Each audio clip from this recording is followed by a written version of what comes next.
Ko sem pred 14 dnevi na Krasu snimal video, sem prav hitro dobil en spodbuden komentar, da ni kolesarjenja na Kras brez obiska Cirja, kjer imamo čudovit spomenik miru.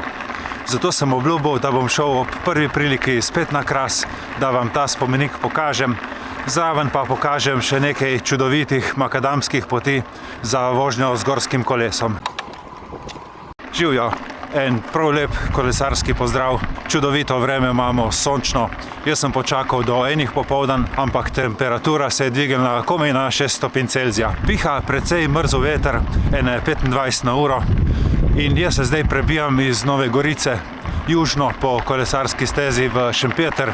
Zdaj sem pa že na Vrtojbenskem polju, preko katerega pridem v Miren in se potem začnem vzpenjati na Kras. Mrzlo vreme ni noben problem, če imaš dobra oblačila, in spletna trgovina Sirocco mi je zrihtala link, preko katerega si lahko kupite katerikoli izdelek z 10% popustom. Sem pa šel v preteklih 7 dneh kar 2-krat na kolesarjenje v dežju. Realno premagal sem tisti odpor v glavi, ki mi je govoril, da v dežju ni za iti ven. Malo več imaš čiščenja, ampak moram pa reči, da je bilo kolesarjenje ekstra super. Poleg tega sem zdaj še prestavil 2 kolesi v drvarnico, tako da nimam več problema s tistim čiščenjem kolesa do potankosti, zato da bi ga potem peljal v dnevno sobo. Dobim ob cesti, ki je kakšno pipo, ga na hitro splaknem in spravim drvarnico tazga, kakor je.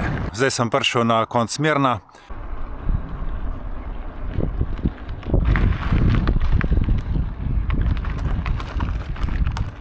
In mogoče se spomnite, v prejšnjem videu sem šel tukaj po tej asfaltirani cesti gor na Kras mimo Mirenskega gradu. Danes bom pa zavil desno in šel po Makadamu. Bom prišel gor na isto pozicijo, samo malo po alternativni varianti. Vam pa ni treba skrbeti glede navigacije, zato ker bom dal od spodaj v opis videa tudi link do svoje Strave. Vabljeni pa tudi na moj Instagram profil, kjer objavim fotke prav iz vsakega kolesarjenja.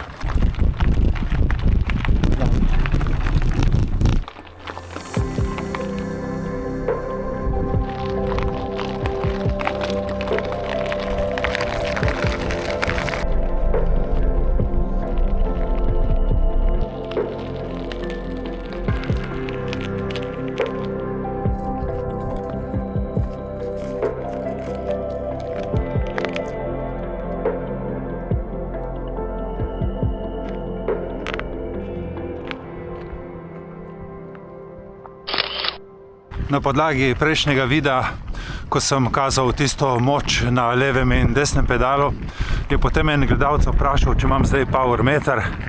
Ne, nimam ga. Tiste grafe je prispeval moj kolega Simon, ki ima power meter na obeh pedalih. Jaz zaenkrat ne razmišljam o nakupu. Ja, na tem prvem delu poti je vzpon po tem grušču tam 8 do 10%, tako da se kar dobro segreješ. Tole je Mirenski grad, tisto tam naprej je pa že spomenik na Cirju.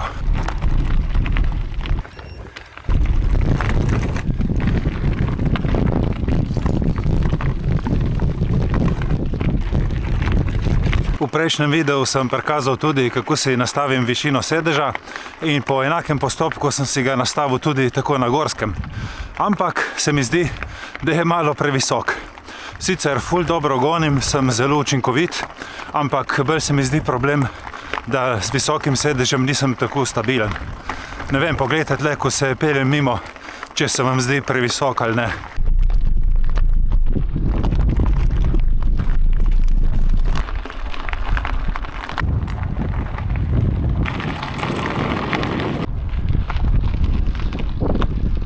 Zdaj sem prišel na ta velik parkeggio, ki je izhodišče večine pohodnikov, ki grejo do spomenika na Cirju, kljub temu, da se da z avtom priti čisto do spomenika. Tukaj lahko tudi pridete, daste iz avtomobila ven svoja kolesa in greste na kakšno kolesarjenje po Krasu. Bom dal v opis videa točno koordinate, kje je tale parkeggio. Tukaj grem zdaj en košček poti po asfaltu, potem se bom pa spet odcepil na Makadam in moja naslednja postojanka je spomenik miru na Cirju.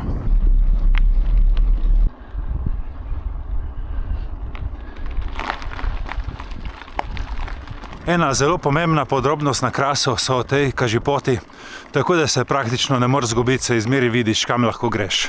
Tukaj je zdaj najtežji del poti, zato ker je cesta precej grda, pa še fajn strma. Včasih se celo zgodi, da moram stopiti dol s kolesa.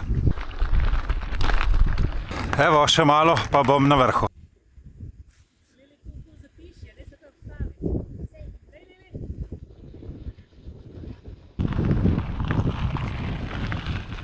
Kakor rečeno, do tle gor se pride tudi z avtom. Na vrhu, bi rekel, pod spomenikom je lokalček in lep razgled na tale spodnji del Vipavske doline. Trenutno tle pri spomeniku potekajo neka gradbena dela, ampak lokalček je vseeno odprt, ker vidim, da so noter ljudje. Če vas karkoli zanima v zvezi tega spomenika, napišite v Google Cerje oziroma spomenik na Cerju in si boste prebrali, kar boste hoteli. Če pa se od spomenika ozrete na južno stran, se pa vidi vse dol do morja. Jaz zdaj nadaljujem svoje kolesarjenje po Krasu in grem naprej v smeri proti vzhodu. Gledal bom pa kažipote za Fajti hrib. Tako da, če koga zanima navigacija, si lahko preuči tole mojo pot. Ko sem že lih pri navigaciji, moram povedati, kako mi je v prejšnjem videu en gledalec lepo napisal, da sta na račun mojih vsebin z ženo ponovno začela kolesariti in da ima je super.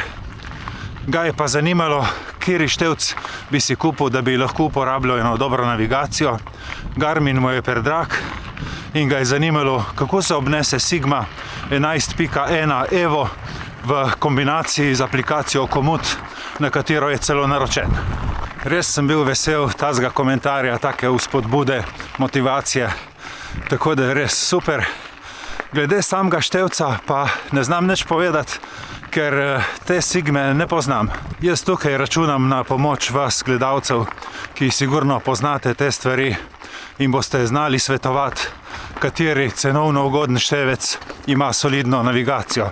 Prosim, napište mi kaj o tem, ker to sigurno še marsikoga zanima. V prejšnjem videu sem tudi videl, da je bilo kar nekaj zanimanja, ko sem omenil, da razmišljam o nakupu pametnega prstana. En gledalec mi je potem še malo razširil obzorje in napisal ene 2 prstana, ki sta res konkretno dobra. Ampak kaj, to so cene 350-400 evrov. No in omenil je tudi enega cenovno ugodnega Amazfit Helio, ampak tudi tisti je 170. Tako da jaz sem potem najdel na računalniških novicah članek o pametnem prstanu Rockbit SR09. Stane 60 evrov in jaz sem ga naročil. Lej, nič ne vem, kaj pričakovati. Vem, da ne more biti ne vem kaj, če je 3-krat cenejši od poceni prstana. Ampak dej, bomo videli in ko ga prejmem, vam bom tudi ga pokazal in vam vse povedal, kako deluje. Počasi se približujem najvišji točki današnjega izleta. Imam pa zdaj 21 km in že 420 višincev. Tudi se kar nagoniš tle gor po Krasu. Jaz bom zdaj šel do Renčanske ceste. To je tista strma cesta, po kateri sem se zadnjič spustil dol z Krasa. Danes bom pa po njej v bistvu se spustil samo za eno serpentino, potem bom pa nazaj šel na Makadam, ker vam bi rad pokazal še najnovejšo požarno preseko. Krasna cesta, 2 kamiona se lahko srečata. Tako da boste imeli, če boste rabili navigacijo, kompleten krog, ki ga lahko odpeljete tudi v kontrasmeri in boste lihtko imeli čudovit izlet. Tudi tukaj so cel čas fantastični razgledi, konkretno tle dol pod mano so zdaj Renče. Pa se spet uspenjam, tokrat nazaj proti zahodu, proti tisti novi požarni preseki, ki sem jo prej omenil. Je pa prav super tle noter v tej senci, da se malo segreješ, ker če ne bi bilo res mrzlo. Včeraj je pobelilo hribe in piha dol, res sem prav tak stropen mrzel veter. Je čist vse drugo, ko prideš nazaj ven na sonce. Tam daljavi se že vidi tale najnovejša požarna preseka. Par minut pa bom tam. Ta cesta je res super, v obe smeri, tako za spust, kakor tudi za vzpon. Je pa tako nova, da na Garminovem števcu sploh ni še vrisana.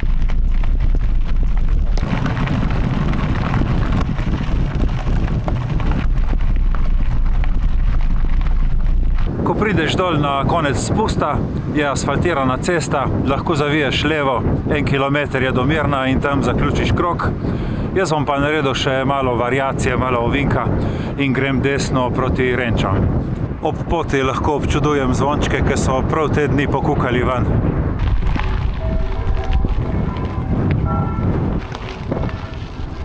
V prejšnjem videu je bilo še eno vprašanje, kaj si mislim glede prtljažnika za na kolo, če ga uporabljam in če je nakup smiselen. Jaz sem imel prtljažnik na kolesu nazadnje pred 45 leti na poniju, zato ker je pač prišel tovarniško zraven. Kasneje prtljažnika nisem več imel, se mi pa zdi nakup smiselen, če se bi recimo odpravljal na kakšen bikepacking, zato da lahko daš najn svojo opremo. Vse je pač odvisno, kaj kdo rabi in kakšne ima prioritete. To je vse za tale današnji izlet. Bodite fajn, hvala vam za pozornost in se vidimo prihodnjič. Čau, čau.